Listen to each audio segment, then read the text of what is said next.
Assalamualaikum warahmatullahi wabarakatuh.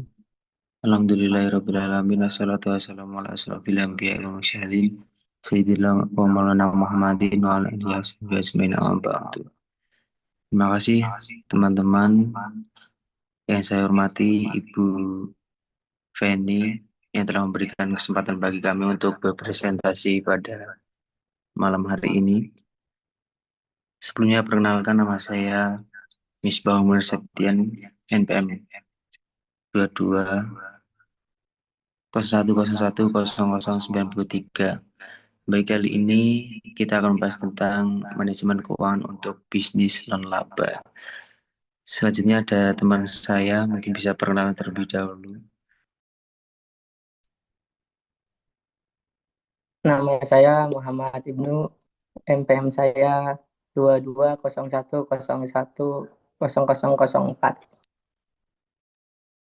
Saya Aini Rizal Saputri, NPM 0075.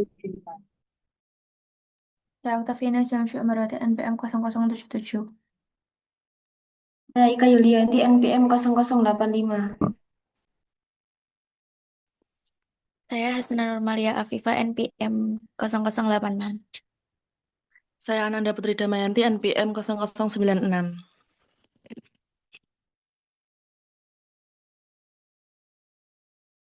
Baik, untuk selanjutnya eh, saya pasrahkan kepada rekan saya untuk berpresentasi.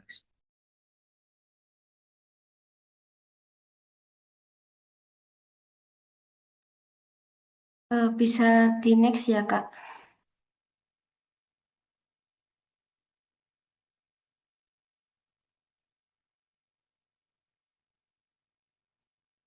Nah, di sini ada anggota kelompok kami yang tadi sudah memperkenalkan diri.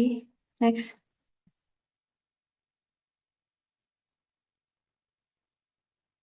Nah, di sini saya akan menjelaskan tentang bisnis laba versus non-laba. Bisnis laba adalah usaha untuk mendapatkan keuntungan dari kegiatan jual beli barang atau jasa. Dalam bisnis ini, pemilik atau investor menanamkan modal dengan harapan akan mendapatkan laba atau keuntungan dari hasil penjualan. Contohnya ada PT Sari sebelumnya. Nah, contohnya ada PT Sari Husada, yaitu salah satu perusahaan yang dimiliki oleh para investor yang menjadi pemilik perusahaan dengan membeli saham, baik melalui penawaran umum, perdana, yang di pasar modal maupun lewat transaksi di pasar sekunder. Jadi, kepemilikan saham menjadi tanda kepemilikan atas sebagian aset dan keuntungan perusahaan. Karakteristik perusahaan laba memiliki tiga. Yang pertama ada pemegang saham jelas dan memiliki kekuasaan dalam pengendalian perusahaan. Mereka menunjuk dewan direksi atau board of director untuk mengawasi serta menentukan arah kebijakan perusahaan. Yang kedua, laba atau profit, yaitu kelebihan pendapatan atas biaya operasional menjadi hak pemegang saham. Oleh karena itu, manajer memiliki tanggung jawab utama untuk mengelola sumber daya perusahaan agar memberikan keuntungan maksimal bagi para pemegang saham. Dan yang terakhir, perusahaan wajib membayar pajak penghasilan atau PPh. Pemerintah sesuai undang-undang perpajakan yang berlaku yang biasanya bersifat progresif, yaitu semakin besar laba, semakin besar pula pajak yang harus dibayar. Next. Selanjutnya ada bisnis non-laba, yaitu organisasi atau lembaga yang dijalankan bukan untuk mencari keuntungan, melainkan untuk melayani masyarakat dan memberikan manfaat sosial. Contohnya rumah sakit. Rumah sakit harus mampu mempertahankan kelangsungan finansial agar tetap dapat beroperasi. Rumah sakit juga harus memperoleh laba yang cukup atau surplus untuk mendanai ekspansi atau mengganti aset yang sudah usang, seperti alat kesehatan dan fasilitas. Rumah sakit harus mengalokasikan sebagian surplus untuk investasi peralatan medis yang lebih canggih, agar pelayanan terhadap pasien semakin berkualitas. Rumah sakit harus tetap menjaga keterjangkauan biaya layanan bagi masyarakat, sehingga dapat terus memberikan manfaat bagi semua kalangan. Bisnis non-laba memiliki ciri utama sebagai berikut. Yang pertama ada pengendalian organisasi yang dilakukan oleh Board of Trust atau Dewan Pengurus bukan oleh pemegang saham. Yang kedua, tidak memiliki pemegang saham atau stakeholders, sehingga tidak ada individu yang mengklaim kepemilikan atau laba dari hasil kegiatan organisasi. Tidak ada pihak luar yang mengendalikan organisasi karena tujuannya adalah melayani kepentingan masyarakat, bukan untuk individu tertentu. Dan yang terakhir, tidak wajib membayar pajak penghasilan karena kegiatan yang dilakukan dianggap memberikan manfaat sosial yang luas. Next. Selanjutnya ada tujuan bisnis laba versus non-laba. Bisnis laba bertujuan memaksimumkan kekayaan para pemegang saham atau stakeholders wealth dan memastikan perusahaan terus memperoleh keuntungan yang tinggi. Bisnis non-laba bertujuan melayani dan memuaskan berbagai kelompok kepentingan atau stakeholders yang terdiri atas dewan pengurus, manajer, karyawan, kreditur, pemasok, konsumen, dan masyarakat luas. Selanjutnya akan dilanjutkan oleh rekan saya.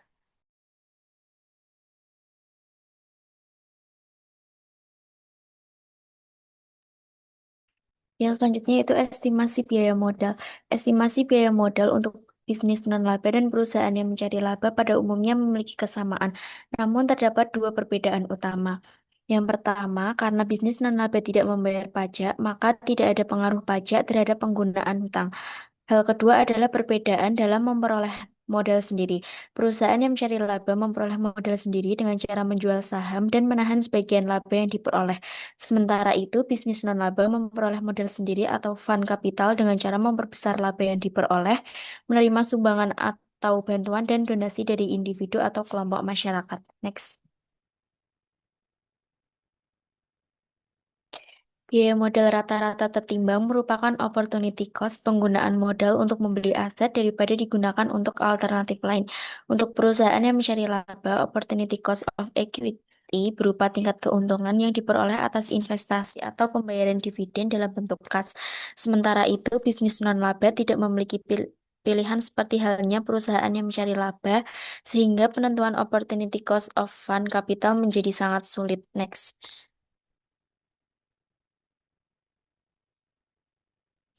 Yang selanjutnya yaitu pendekatan.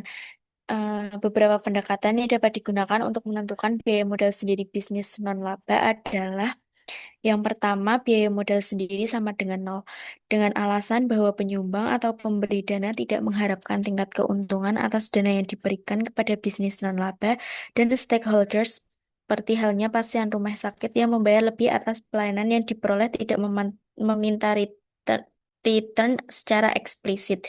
Kemudian yang kedua yaitu alternatif kedua adalah bahwa modal sendiri memiliki biaya tetapi tidak terlalu tinggi. Logikanya adalah bahwa bisnis non-laba yang memperoleh sumbangan atau memperoleh laba dapat menginvestasikan ke dalam surat-surat berharga bebas risiko. Dengan demikian, opportunity cost-nya paling tidak sebesar tingkat bunga bebas risiko. Kemudian pendekatan yang ketiga mengatakan bahwa cost of fund capital adalah sama dengan biaya laba ditahan perusahaan sejenis yang bersifat mencari laba. Alasannya adalah dana atau fund capital tersebut dapat diinvestasikan ke dalam usaha yang mempunyai risiko yang hampir sama. Yang selanjutnya akan dijelaskan oleh rekan saya.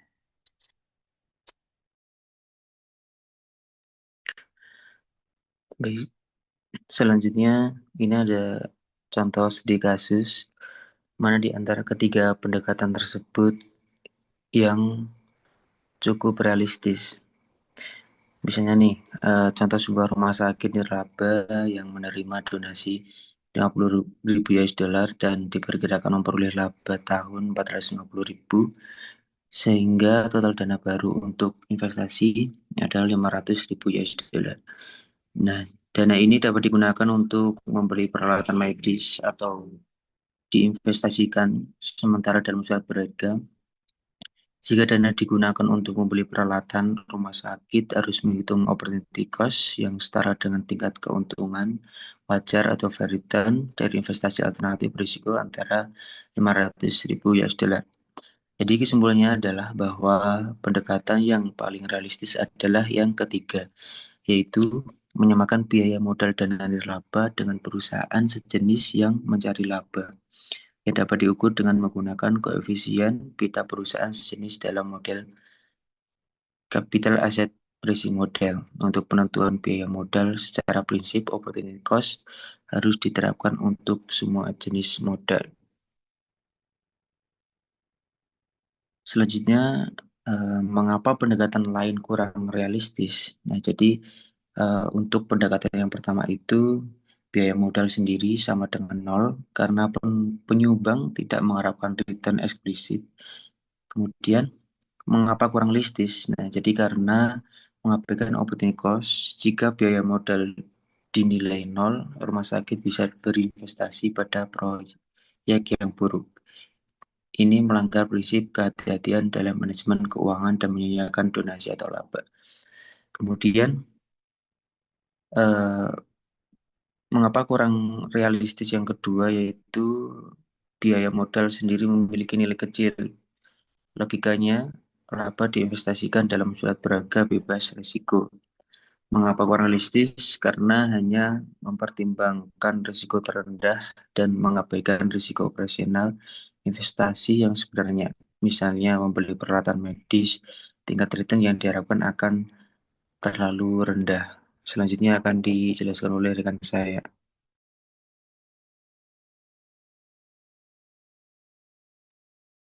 Izin melanjutkan, di sini akan menjelaskan terkait keputusan struktur modal. Di mana struktur modal adalah bagaimana sebuah organisasi mendapatkan dan mengatur sumber daya dananya, apakah dari utang, hibah, ataupun modal sendiri. Dalam bisnis laba seperti yayasan, rumah sakit, bank komersial, atau lembaga sosial, keputusan ini tetap penting walaupun tujuannya bukan mencari laba. Struktur modal juga bisa dikatakan sebagai keputusan tentang perbandingan antara penggunaan utang dan juga modal sendiri dalam pendanaan organisasi. Dalam bisnis laba, manajer keuangan juga harus mempertimbangkan struktur modal, walaupun memiliki karakteristik yang berbeda dengan bisnis yang mencari laba. Nah, bisnis laba itu memiliki ciri khas tidak membayar pajak, sehingga tidak ada manfaat penghematan pajak dari penggunaan utang seperti pada perusahaan yang mencari laba. Selain itu, biaya modal atau cost of capital untuk bisnis laba bisa berbeda karena mereka tidak memiliki risiko yang sama seperti perusahaan komersial. Next.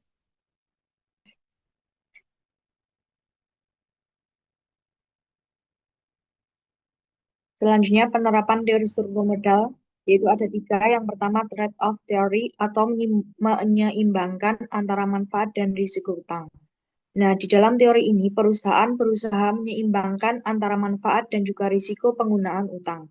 Pada bisnis yang mencari laba, utang bisa menguntungkan karena bunga utang bisa mengurangi pajak.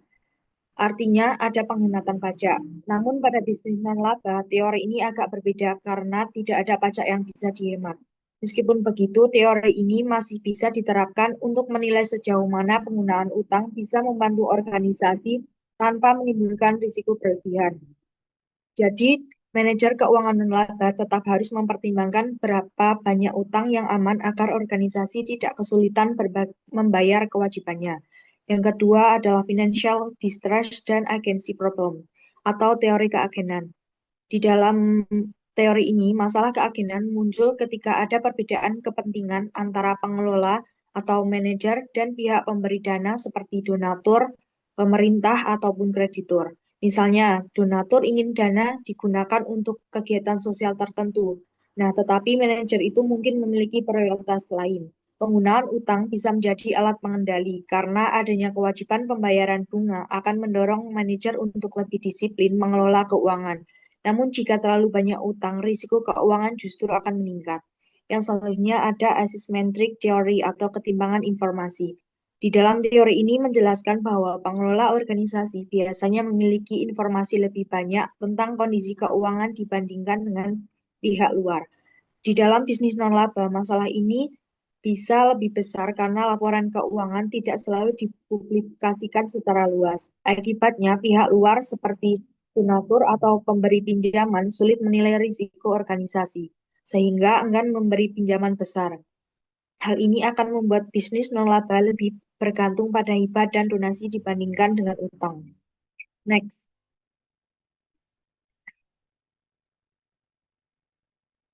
Selanjutnya ada tantangan dalam pengelolaan modal. Yang pertama, Bisnis non-laba sering under leverage, artinya terlalu sedikit menggunakan utang, padahal bisa membantu menambah dana. Nah, bisnis non-laba itu tidak hanya memiliki akses untuk menjual saham seperti perusahaan komersial. Dana utang mereka berasal dari sumbangan, bantuan pemerintah, dan juga donasi masyarakat.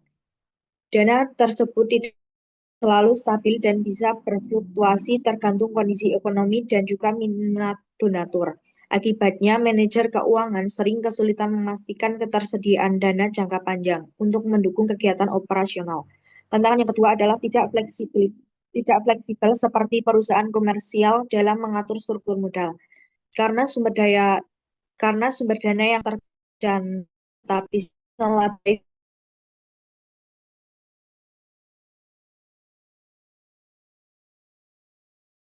kita hindari penggunaan utang karena khawatir tidak bisa membayar bunga dan pokok pinjaman.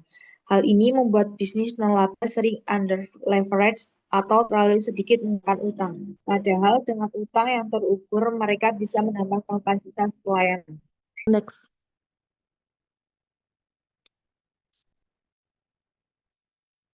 Yang selanjutnya ada capital budgeting.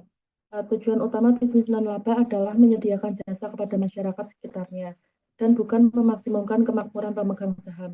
Dalam kondisi demikian, maka capital budgeting harus mempertimbangkan beberapa faktor selain profitabilitas bagi yang dibiayai, namun demikian prinsip capital budgeting untuk perusahaan yang mengembangkan dapat diterapkan dalam bisnis non-laba. Karena jika bisnis non-laba membiayai proyek yang tidak profitable dan harus semacam ini berlangsung untuk jangka waktu yang panjang, maka akan mengakibatkan keberlanjutan. Dua hal penting yang harus diperhatikan adalah pertama, karena proyek bisnis non-laba harus memberikan social value selain economic value, maka analisis proyek non-laba harus mempertimbangkan social value tersebut. Capital budgeting adalah proses perencanaan dan pengambilan keputusan yang berkaitan dengan investasi jangka panjang suatu organisasi. Proses ini bertujuan untuk menilai sejauh mana proyek atau aset yang akan dibeli dapat memberikan manfaat atau keuntungan di masa depan.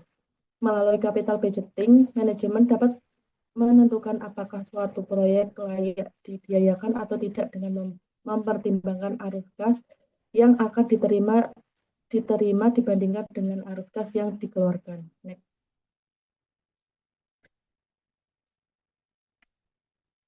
Dengan mempertimbangkan social value dalam capital budgeting, maka total net present value atau TNPV satu proyek dapat dinyatakan sebagai berikut, yaitu TNPV sama dengan NPV ditambah NPCV. Keterangannya adalah NPV atau net present value, nilai sekarang dari manfaat ekonomi atau sama seperti perusahaan laba. NPCV yaitu net present social value, nilai sekarang dari manfaat sosial yang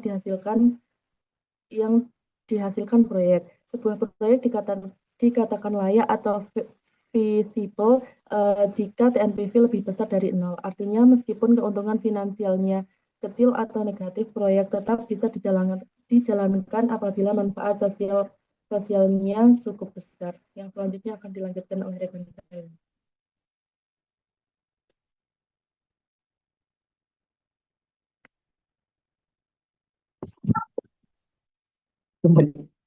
Kemudian yang selanjutnya, bisnis non-laba memiliki tantangan tersendiri dalam memenuhi kebutuhan dananya karena berbeda dari bisnis komersial. Karena berbeda dari bisnis komersial, mereka tidak memiliki laba ditahan atau kemampuan untuk menjual saham kepada investornya. Salah satu alternatif pendanaan yang bisa digunakan yaitu municipal bonds. Municipal bonds ini merupakan obligasi yang ditertibkan oleh pemerintah daerah atau lembaga publik untuk membiayai proyek-proyek sosial seperti pembangunan jalan, rumah sakit, atau fasilitas umum lainnya. Municipal bonds sendiri memiliki dua jenis utama, yaitu ada general obligasi bonds yang dijamin oleh penerimaan pajak pemerintah secara keseluruhan, dan yang kedua yaitu special tax bond yang dijamin oleh pajaknya yang berasal dari proyek tertentu. seperti pajak dari jalan tol atau fasilitas publik yang dikelola oleh pemerintah. Municipal bonds ini biasanya tidak diperdagangkan di bursa efek, jadi informasinya tidak semudah diakses seperti corporate bonds. Akan tetapi, tetap menjadi sumber pendanaan penting, terutama di negara-negara maju seperti Amerika Serikat. Keunggulan utama dari municipal bonds terletak pada sistem bunganya. Bunga yang diberikan memang lebih rendah dibandingkan corporate bonds, tetapi pajak bagi investornya lebih. Sebagai contoh, kalau corporate bond menawarkan bunga 9%, municipal bond mungkin hanya memberi 7,2%. Untuk para investor, biasanya dikenai pajak sebesar 40%. Maka 7,2% bunga bebas pajak itu setara dengan 12% bunga yang kena pajak. Jadi secara real, lebih menguntungkan. Itulah sebabnya municipal bonds banyak diminati oleh investor berpenghasilan tinggi, karena mereka bisa mendapatkan hasil yang lebih bersih dan lebih besar dengan resiko relatif rendah. Adapun alternatif modal lain untuk non-laba, bisa disimpulkan bahwa bagi bisnis non-laba yang tidak memiliki sumber modal seperti perusahaan komersial, municipal bonds bisa menjadi alternatif pembiayaan yang berpotensial. Karena bisnis non-laba juga tetap bisa memperoleh dana melalui donasi atau sumbangan, serta bisa melewati pengakuan sosial kepada para penyumbang sebagai bentuk apresiasi atau kontribusi mereka. Kemudian slide selanjutnya dijelaskan oleh rekan saya.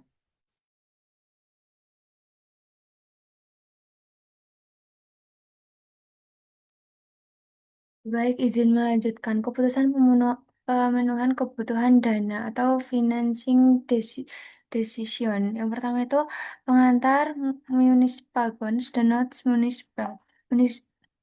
Municipal bonds adalah untung jangka panjang yang dikeluarkan oleh pemerintah daerah atau agar pemerintah untuk membiayai proyek seperti jalan tol, rumah sakit, dan pengembangan kota.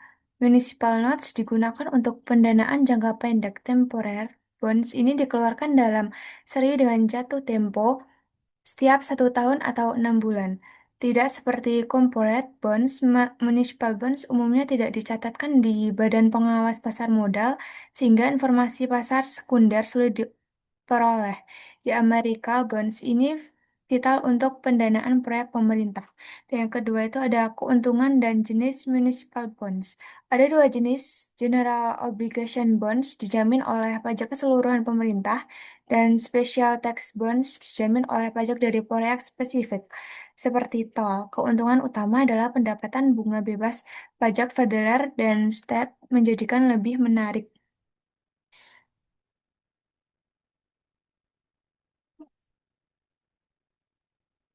Terus di sini ada beberapa belum next.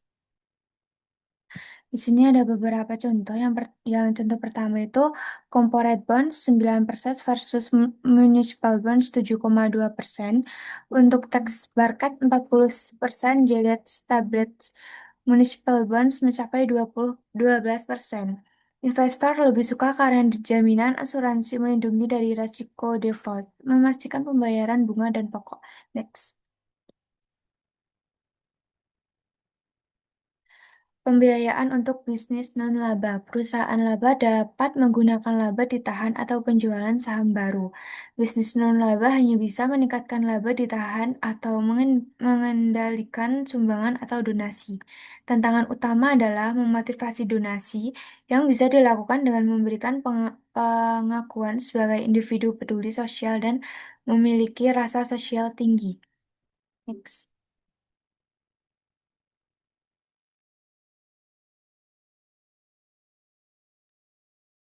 Baik, mungkin cukup itu. Sekian, terima kasih presentasi dari kelompok kami. Kurang lebihnya kami mohon maaf.